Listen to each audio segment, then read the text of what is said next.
આજે હું તમને એક વાત શેર કરું છું કે આમ નોર્મલી કોઈ બી સ્ટુડન્ટ હોય ને એની ધારો કે 10 દિવસમાં પણ એક્ઝામ હોય ને તો એ 10 દિવસનો પ્રિપરેશન કરવાની તૈયારી કરે છે. અને મારી પણ કાલે એક્ઝામ છે તો મારે અત્યારે વાંચવું જોઈએ, રિવિઝન કરવું જોઈએ. એની જગ્યા પર હું ખેતરમાં આવીને પાણી વાળું છું. તો ખબર નહીં કઈ રીતનો કોન્ફિડન્સ છે આપણામાં. ના એટલે તૈયારી છે મારી, એટલે કોન્ફિડન્સ છે. અને જે ટાઈમ પર લોકો રિવિઝન કરે છે ત્યાં આજે આ રાનો એનું ખેતરમાં પાણી વાળે છે. છે ને બાકી વાત, ચલો ત્યાં પાણી બતાવો તમને. પાણી વાળું છું મેં અને લાઈટ જતો રહ્યું. હા, કઈ લાઈટ ગયું? તો જો આપણું અહીં પાણી વાળ્યા છે. અહીંયા ચોરીને ગોળા કર્યા છે ખેતરમાં, ત્યાં પાણી વાળ્યા છે. અને કાલે છે આપણી એક્ઝામ.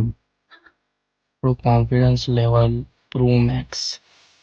તો લાઈટ ગયું છે ત્યાં સુધી આપણે જેસી મસ્ત માની આપણા ખેતરમાં જ છે. માગતા ના પાછા ખાલી આપણે કેરી લઈને આવ્યા છે જગ્યા પર બેસ્યો ને એટલામાં જ પાણી આવી ગયું.